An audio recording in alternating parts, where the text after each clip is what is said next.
নমস্কার সকলকে, Mithu's kitchen official চ্যানেলে আপনাদের সকলকে স্বাগত জানাই।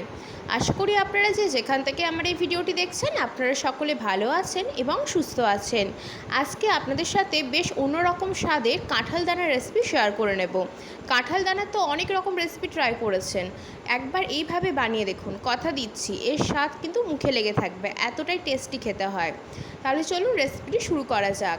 তার জন্য প্রথমে এখানে আমি কাঁঠাল দানাগুলোকে ভালো করে প্রথমে শুকিয়ে নিয়েছিলাম রোদের মধ্যে 1 থেকে 2 দিন মতো, বা রোদের মধ্যে না শুকালেও চলবে, মোটামুটি 2 থেকে 3 দিন মতো নর্মাল টেম্পারেচারে রেখে দিলেই দেখবেন কাঁঠাল দানাগুলো এরকম শুকনো হয়ে যায়।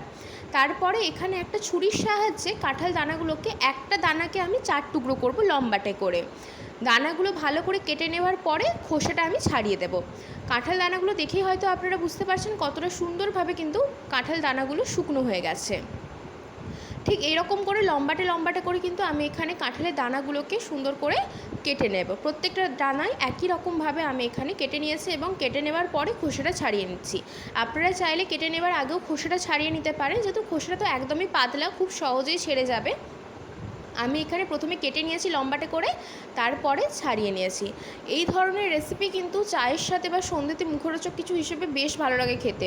যারা এইভাবে বানিয়েছেন তারা জানেন, যারা এখনও পর্যন্ত বানাননি তারা একবার হলেও এই রেসিপিটি ট্রাই করে দেখতে পারেন। আশা করব আপনাদের ভীষণ ভালো লাগবে। যারা সাধারণত কাঁঠাল দানা খেতে পছন্দ করে না তাদেরও বেশ ভালো লাগবে। প্রত্যেকটা কাঁঠালের দানা কিন্তু আমি এইভাবে ছাড়িয়ে নিয়েছি। কড়াইয়ের মধ্যে দিয়ে দিয়েছি বেশ খানিকটা পরিমাণ রিফাইন্ড অয়েল। তেলটা খুব ভালো করে গরম হয়ে আসলে এর মধ্যে দিয়েছি 5টা শুকনো লঙ্কা, 10 থেকে 12 কোয়া রসুন দিয়েছি। রসুনের ফ্লেভারটা ভীষণ ভালো লাগে এই কাঁঠাল দানার রেসিপিতে। অবশ্যই করে রসুনের পরিমাণটা একটু বেশি করে দেওয়ার চেষ্টা করবেন।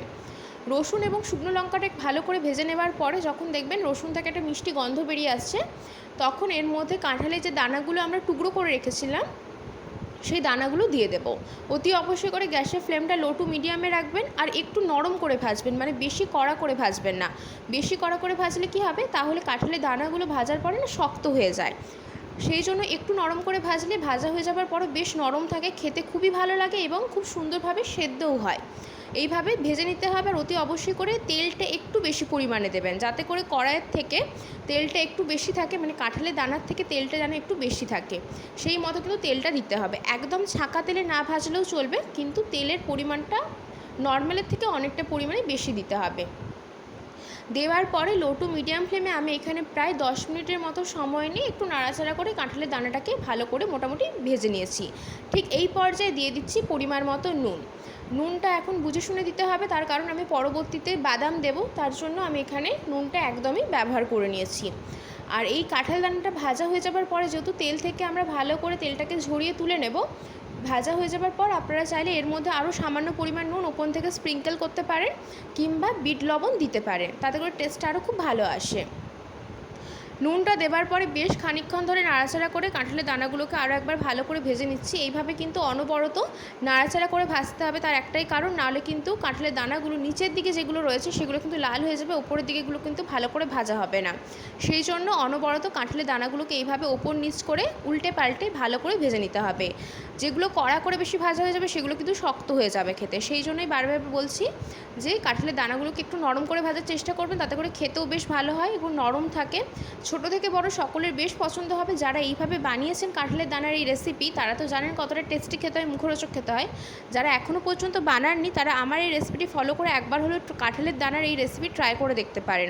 আশা করবো আপনারা কিন্তু নিরাশ হবেন না, এতটাই টেস্টি খেতে হয়।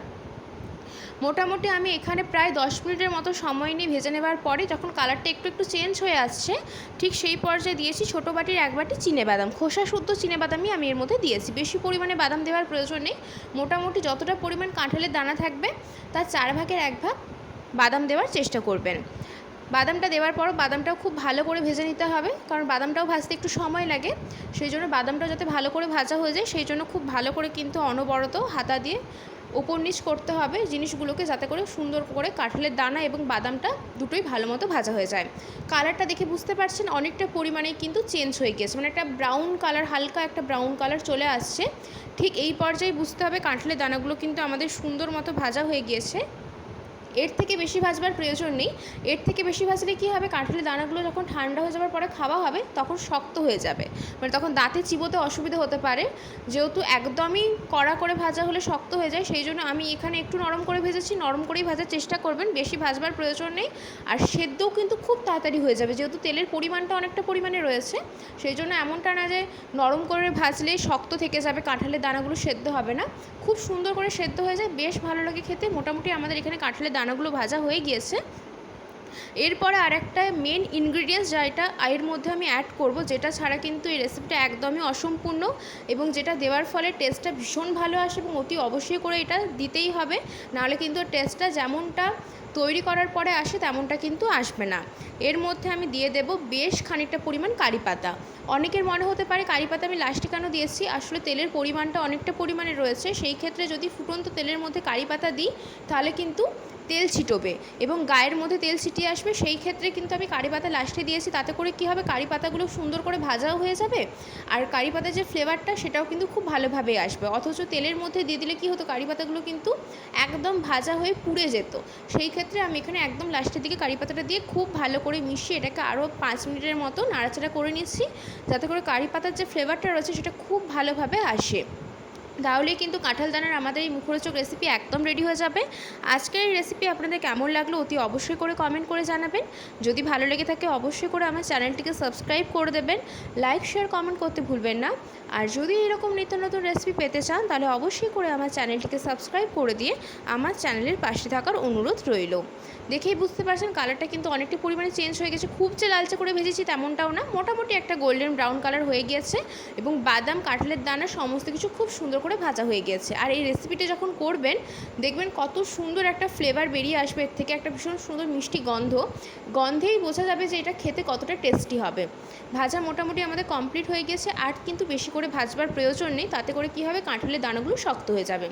ঠিক এই পর্যায়ে এটাকে আমি সুন্দর করে তেল ঝরিয়ে তুলে নেব। যেহেতু তেলের পরিমাণটা অনেকটাই ছিল, সেই ক্ষেত্রে সুন্দর করে কিন্তু তেলটাকে ঝরিয়ে তুলে নিতে হবে। বেশ ভালো লাগে খেতে, খালি মুখে খেতে পারেন সন্ধ্যেতে মুখরোচক কিছু হিসেবে, কিংবা গরম গরম চায়ের সাথেও খেতে পারেন। বেশ টেস্টি একটা স্ন্যাক্সের রেসিপি বলতে পারেন কাঁঠাল দানা দিয়ে।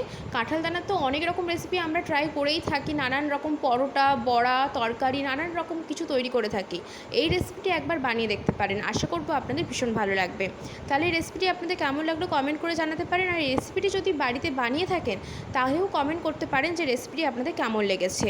আজকের মতো এখানেই শেষ করছি, পরবর্তী নতুন কোনো রান্না নিয়ে দেখা হবে।